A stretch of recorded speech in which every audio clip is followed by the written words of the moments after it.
Hi friends, good morning. Welcome back to my YouTube channel. ಎಲ್ಲರೂ ಹೇಗಿದ್ದೀರಾ? ಇವತ್ತು ಬೆಳಿಗ್ಗೆ ನಾನು ನನ್ನ ಮಗನ ಬಾಕ್ಸಿಗೆ ಅಂತ ದೋಸೆ ಮಾಡೋಣ ಅಂದ್ಕೊಂಡಿದ್ದೀನಿ. ಆ್ಯಕ್ಚುಲಿ ನಿನ್ನೆ ಮಧ್ಯಾಹ್ನನೇ ನೆನೆಗೆ ಹಾಕೋಣ ಬೆಳಿಗ್ಗೆಗೆ ಅಂದ್ಕೊಂಡೆ, ಮರ್ತುಬಿಟ್ಟಿದ್ದೆ. ಸೊ ಸಡನ್ನಾಗಿ ಏನು ಮಾಡಬೇಕು ಅಂದಾಗ ಈ ಥರ ದೋಸೆ ನಾನು ಮಾಡೋದು. ಅಂದರೆ ಹೆಸರು ಕಾಳು ದೋಸೆ. ಹೆಸರು ಕಾಳು ಮತ್ತು ಅಕ್ಕಿ, ಸ್ವಲ್ಪ ಉದ್ದಿನಬೇಳೆ ರಾತ್ರಿಯೇ ನೆನೆ ಹಾಕಿಟ್ಟಿರಬೇಕು. ಮಾರ್ನಿಂಗ್ ಎದ್ದ ತಕ್ಷಣ ಸ್ವಲ್ಪ ಅದೇ ಥರ ಬರೋ ಥರ ರುಬ್ಬಿಟ್ಟು ಇನ್ಸ್ಟೆಂಟಾಗಿ ದೋಸೆ ಹಾಕ್ಬೋದು, ಚೆನ್ನಾಗೇ ಬರುತ್ತೆ. ಬಟ್ ಇದು ತುಂಬ ಆರೋಗ್ಯಕ್ಕೂ ತುಂಬಾ ಒಳ್ಳೆಯದು. ಹೈ ಪ್ರೋಟೀನ್ ಇರುತ್ತೆ. ಲೈಕ್ ಎಗ್, ನಾನ್ ವೆಜ್ ತಿಂದೇ ಇರೋರೆಲ್ಲ ಈ ಹೆಸರು ಕಾಳು ದೋಸೆನ ಮಾಡ್ಕೊಳ್ಳಿ, ತುಂಬ ಚೆನ್ನಾಗಿರುತ್ತೆ. ಈಗ ಅದನ್ನು ರುಬ್ಬಿಟ್ಟು ಅದಕ್ಕೆ ಸ್ವಲ್ಪ ಸೋಡಾ ಮತ್ತು ಸ್ವಲ್ಪ ಉಪ್ಪು ಹಾಕಿ ಕಲಿಸ್ಬಿಟ್ಟು ಒಂದು ಅರ್ಧ ಗಂಟೆ ಬಿಟ್ಟು ಹಾಕ್ತೀನಿ. ಇವಾಗ ಹಾಕಿದ್ರೂ ಬರುತ್ತೆ ಚೆನ್ನಾಗೇ. ನಾನೇನು ಒಂದು ಸ್ವಲ್ಪ ಮನೆ ಕಸ ಎಲ್ಲ ಗುಡಿಸಿ, ಅವ್ನಿಗೇನು ಸ್ಕೂಲ್ ಟೈಮ್ ಇಲ್ಲ, ಈಗ 6:30 ಆಗಿದೆ. ಒಂದು 7:30 ಅಷ್ಟೊತ್ತಿಗೆ ಬಾಕ್ಸಿಗೆ ರೆಡಿ ಮಾಡಬೇಕು. ಒಂದು ಅರ್ಧ ಗಂಟೆ ಬಿಟ್ಬಿಟ್ಟು ದೋಸೆ ಹಾಕ್ತೀನಿ. ಮನೆ ಕಸ ಗುಡಿಸಿ ಎಲ್ಲ ಮಾಡೋ ಅಷ್ಟೊತ್ತಿಗೆ ನಮ್ಮ ಚಿಂಟು ಎದ್ಬಿಟ್ಟಿದ್ದಾನೆ. ದಿಶು ಇನ್ನೂ ಮಲಗಿದ್ದಾನೆ. ನಾನು ದೋಸೆ ಮಾಡ್ತೀನಿ ಅಂತ ಮೇಲೇ ಬಂದು ಕೂತ್ಕೊಂಡಿದ್ದಾನೆ. ಚಿಕ್ಕ ವಯಸ್ಸಿಂದ ಅಭ್ಯಾಸ ಆಗಿಬಿಟ್ಟಿದೆ. ಯಾರೂ ಎತ್ಕೊಳ್ಳಲ್ಲ ಮನೇಲಿ, ನಾನೇ ಅವ್ರನ್ನ ಎತ್ಕೊಂಡೆ ಕಷ್ಟಪಟ್ಕೊಂಡು ಅಡುಗೆ ಮಾಡಬೇಕು. ಸೊ ಹಂಗಾಗಿ ಪಕ್ಕದಲ್ಲೇ ಕೂರಿಸ್ಕೊಂಡು ಅಡುಗೆ ಮಾಡ್ಕೋತೀನಿ.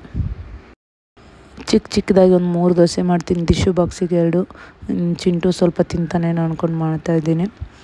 ಆ್ಯಂಡ್ ದೋಸೆ ಜೊತೆಗೆ ಸ್ವಲ್ಪ ಗೊಜ್ಜಿತ್ತು ನಿನ್ನೆ ರಾತ್ರಿದೆ, ಅದು ಚೆನ್ನಾಗೇ ಇತ್ತು. ಅದಕ್ಕೆ ಒಂದು ಆಪಲ್ನ ಕಟ್ ಮಾಡಿ ಹಾಕ್ತಾಯಿದ್ದೀನಿ. ಸ್ವಲ್ಪ ಉಪ್ಪು ನೀರಲ್ಲಿ ತೊಳೆದ್ಬಿಟ್ಟು ಹಾಕಿ, ಇಲ್ಲಾಂದರೆ ಕಪ್ಪಗಾಗುತ್ತೆ. ನಾನು ಅದೇ ಥರ ಮಾಡೋದು. ನನ್ನ ಬಾಕ್ಸು ರೆಡಿ ಆಯಿತು. ಇವಾಗ ಸ್ಕೂಲ್ ಕಳಿಸ್ಬಿಟ್ಟು ಬರಬೇಕು. ನಮ್ಮ ಯಜಮಾನ್ರನ್ನ ಕಬಾರ್ಡ್ ಕ್ಲೀನ್ ಮಾಡೋಣ ಅಂತ ಸಾಯಂಕಾಲನೇ ಎಲ್ಲನೂ ಕಿತ್ತಾಕ್ಬಿಟ್ಟಿದ್ದೆ. ಅವತ್ತು ಮಾಡೋಕ್ಕೆ ಬಿಡಲಿಲ್ಲ, ಹಂಗೆ ಬಿಟ್ಟು ನನಗೂ ಸುಸ್ತಾಯಿತು, ಮಲ್ಕೊಂಬಿಟ್ಟೆ. ನೈಟ್ ಮಾಡೋಣ ಅಂದ್ಕೊಂಡೆ, ಅವಾಗೂ ಆಗಲಿಲ್ಲ, ಬಿಟ್ಬಿಟ್ಟೆ. ಇವಾಗ ದಿಶು ಸ್ಕೂಲ್ಗೆ ಹೋಗಿ ಬಂದಮೇಲೆ ಸ್ವಲ್ಪ ಹೊತ್ತು ಕ್ಲೀನ್ ಮಾಡಿಬಿಟ್ಟು ಆಮೇಲೆ ದೋಸೆ ಹಾಕ್ಕೊಂಡು ತಿನ್ನಬೇಕು.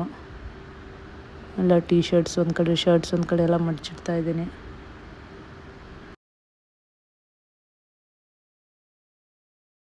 ಏನದು ಕ್ರೀಮ್ ಇಲ್ಲೆಲ್ಲ ಹಿಂಗೆ ಹಚ್ತಾರ ಕನ್ನಡಿಗೆ?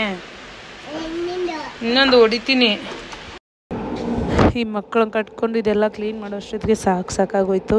ಇದೆಲ್ಲ ಕಬರ್ಡ್ ಕ್ಲೀನ್ ಮಾಡೋಕ್ಕೆ 2 ದಿನ ತಗೊಂಡೆ ನಾನು. ಸ್ವಲ್ಪ ಇಲ್ಲಿ ಕಳಿಸಿದಾಗ ಕ್ಲೀನ್ ಮಾಡಬೇಕು. ಎಲ್ಲ ಫೈನಲ್ ಈ ಥರ ಕ್ಲೀನ್ ಆಗಿದೆ. ಹಂಗೆ ಮಗನ ಕರ್ಕೊಂಬಂದೆ ಸ್ಕೂಲಿಂದ. ಅವ್ನು ಸ್ಕೂಲಲ್ಲಿ ಏನೋ ಚಾಕ್ಲೇಟ್ ಕೊಟ್ಟಿದ್ರಂತೆ, ಅವನಿಗೂ ಸ್ವಲ್ಪ ಶೇರ್ ಮಾಡಿ ತಿನ್ಕೊಂಡ. ಇವಾಗ ಸ್ವಲ್ಪ ಎಲ್ಲ ಅಡುಗೆ ಮನೆ ಕ್ಲೀನ್ ಮಾಡಿಕೊಂಡು ಅಡುಗೆ ಮಾಡಬೇಕು, ಊಟ ಮಾಡಬೇಕು. ಇವತ್ತು ಸಾಯಂಕಾಲ ದೇವಸ್ಥಾನಕ್ಕೆ ಹೋಗೋಣ ಅಂದ್ಕೊಂಡಿದ್ದೀವಿ. ನಮ್ಮ ಮನೆ ಹತ್ರ ಇರೋ ಚೌಡೇಶ್ವರಿ ದೇವಸ್ಥಾನಕ್ಕೆ. ವಾಕಬಲ್ ಡಿಸ್ಟೆನ್ಸ್ ಇದೆ. ಇವಾಗ ಹೊರಡಬೇಕು ರೆಡಿ ಆಗುತ್ತೆ.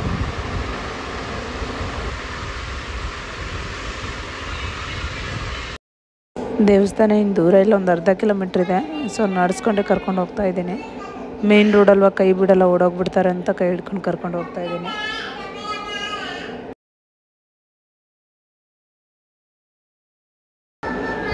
ದೇವಸ್ಥಾನದ ಹತ್ರ ಬಂದು ಸಾಯಂಕಾಲ ಆಗಿತ್ತಲ್ಲ, ಸ್ವಲ್ಪ ರಶ್ ಇತ್ತು. ಹುಣ್ಣಿಮೆ ಅಲ್ವಾ ಇವತ್ತು, ನಾರ್ಮಲಿ ಇಷ್ಟೊಂದು ರಶ್ ಇರಲ್ಲ. ಏನು ಅಲ್ಲಿ ಎಲ್ಲ ದೇವ್ರು ಕೇಳೋರೆಲ್ಲ ಹೇಳ್ತಾರೆ, ಬಟ್ ನಾನು ಕೇಳಬೇಕು ಅಂದ್ಕೊಂಡು ಬಂದಿದ್ದೆ. ತುಂಬ ರಶ್ ಇತ್ತು.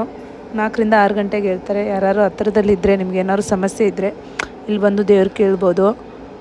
ಒಂದು ನಿಂಬೆನೂ, ಒಂದು 2 ವಿಳ್ಯದಲ್ಲೇ 2 ನಿಂಬೆನೂ ತೊಗೊಂಡು ಬಂದರೆ 4 ರಿಂದ 6 ಗಂಟೆ ಹೇಳ್ತಾರೆ. ನಾನು ನೋಡೋಣ, ನೆಕ್ಸ್ಟ್ ವೀಕ್ ಫ್ರೀ ಇದ್ದರೆ ಬೇಗ ಬರ್ತೀನಿ. ಇವಾಗ ದೇವ್ರ ಅರ್ಚನೆ ಎಲ್ಲ ಆಯಿತು. ನಮಸ್ಕಾರ ಮಾಡಿಬಿಟ್ಟು ವಾಪಸ್ ಹೋಗ್ಬೇಕು ಮನೆಗೆ.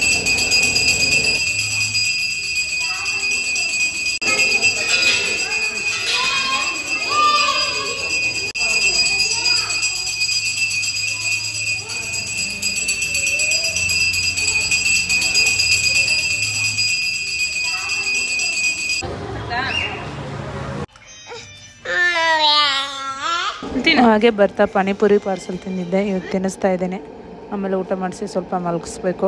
ಇವತ್ತಿನ ಬ್ಲಾಗ್ ಇಷ್ಟೇ ಫ್ರೆಂಡ್ಸ್. Thank you. ಎಲ್ಲರೂ ಸಬ್ಸ್ಕ್ರೈಬ್ ಮಾಡಿ, ವಾಚ್ ಮಾಡಿ. Thanks for watching.